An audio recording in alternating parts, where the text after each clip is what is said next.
Hey, it's Matt Pinfield, and we're back at the Dewey Beach Music Conference 2007. And I'm here with an artist that's got a great record out from Montreal, Canada, and I'm talking to DEE. DEE, I love your Enjoy Weed shirt, by the way. Have you taken any trips up to California, up into the... Yeah, I love the product. I love the wine product. country and the weed as well. Well, they have these clinics now. Everywhere, sprouting up everywhere. You can just get yourself a little card and then... Yeah. Very different than the pot that was out when I was a child, I can tell you that. The crap weed when I was a kid. Oh, it's pretty decent nowadays. Now. It's you know, it's you got to plan ahead what you're doing after. It's it's the mutation of cells, and they can do a lot of different things. DEE, so talk to me. I want to tell you when I heard your stuff, it had such a cool groove to your music and the vibe and vocally and musically, and I felt there were a lot of things I heard in there. People can easily use the Prince reference, and I love Prince. I love the falsetto voice. I love it, and you do things with the Prince thing. The first time I heard things like Controversy and a lot of the early stuff that he did, When You Were Mine, when he originally did a song that, of course, Cyndi Lauper covered, but it was his track. But I mean, he's used the falsetto for years. Was he a big influence on you too? Because I love all his early stuff. Well, actually, I'm gonna have to say no. Right. No, okay. He is an influence, but not a huge influence. I use the falsetto voice because it's what I have. Yeah, because you're young and you're younger too. I mean, I'm sure you caught up. But I know my history. I know Yeah. Prince. I know Purple Rain and all that stuff. But, but no, I think one of the biggest influence was Beck. Yeah, Beck's great. Just because he's basically does the fuck he wants. He does anything. Like he'll do like an acoustic album, then he'll do an electro album. And now tell me about how did you start becoming a musician and start doing your thing? Because I mean, you're a solo musician. Lack of options. Yeah. I think a lot of people start, but yes. But but I've been playing like the two of the band members that are in DEE. Yeah. We've been playing together since we're 13. Really? In high school, yeah. So we've been playing a lot since forever, basically. So two of the band members had houses with basements, so that's where we used to jam. And that was what it was about. So how many members are in the band, actually? We're live. We're 6. Right.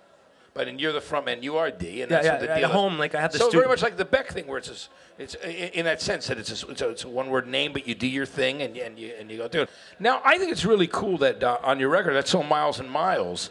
Now I hear that's part of one of the biggest Ford commercials that's going on right now. Like literally, of all the campaigns they've done, they're using that track. It's a really cool track. How did the Ford company, the advertising agency, the people involved in that become aware of your song? Well, the song was recorded before I even heard of the car, and it was just I have this guy in Los Angeles that's a music supervisor, and then he basically, whenever I finish a song, I send it to him, and he tries to place it in a like TV series or whatever, and then.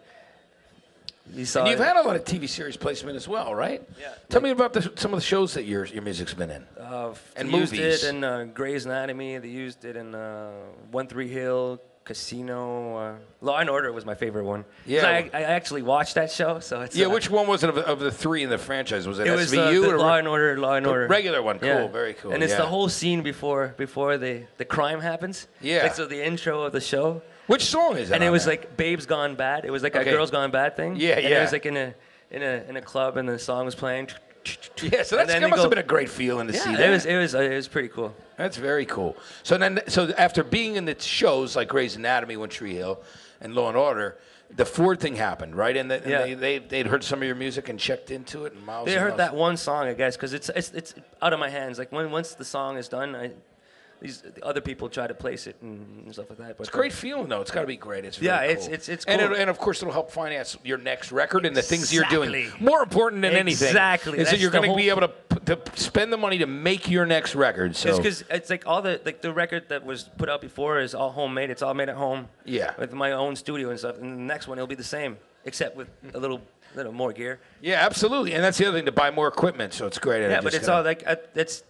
The most important thing for me is to keep the rights to the song and to basically find licensing deals instead of artist deals. And also keeping the licensing. A lot of artists nowadays are making more money off of that, obviously, with the problems, with record sales and downloading. Yeah. And the genie's out of the bottle. You can't really go backwards. Nothing's going to change. It's not going to go different. People have to find new ways.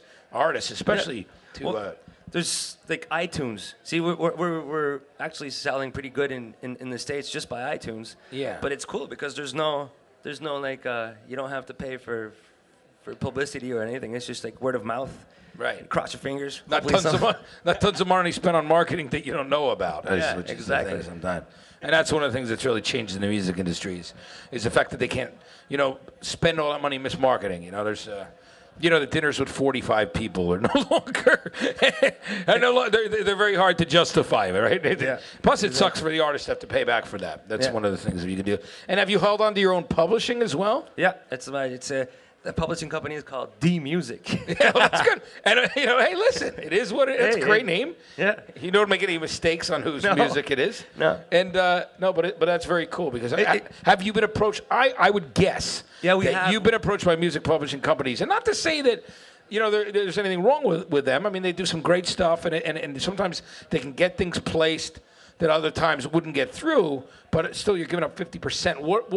Let me know how that's going for you. Have people come to you and said, hey, I see you're getting this. You have this Ford stuff, Grey's Anatomy. We'd love to do a publishing deal with you. We'll give you this much in advance. It's basically, it's an advance. It's a loan. Yeah, but I don't believe in. I don't even own a credit card. Yeah. Okay. Cool. It's great. I like to if I'm going to spend money on let's say a guitar, I have to make it before with music. Basically. Yeah. I love. So that's cool. It's a very interesting ethos and ethic that you do. The way that you do those things and that you keep it. It's very pure for you. And yeah, because there's a lot less compromises.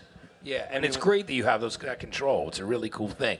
Now, again, what I wanted to ask you, because shows are the thing that really drive you, have the Toronto stations and some of the Canadian radio stations picked up on the band? Because I would assume they would have by now. They have, but on the indie stations. The cool stations that play independent music, that play alternative music and take chances. So it's cool, and then we're actually doing pretty well with Miles and Miles here in the. It's funny thing. We were driving here last night, and we turned on the radio station that we knew we were playing on. Third song in was our song. And that's great. We were all in the van like, oh my god. That's awesome. Yeah, it's really cool around there to really support. That was a pretty high point. That's a great feeling, isn't it? Oh yeah, it was awesome. Like for the whole band in the van, and like, yes, we're going to. Yeah. That's awesome. That's really cool. D, thanks so much again, everyone. It's great to meet you. And D, we're going to check out some of his performance from Dewey Beach right now. Check this out.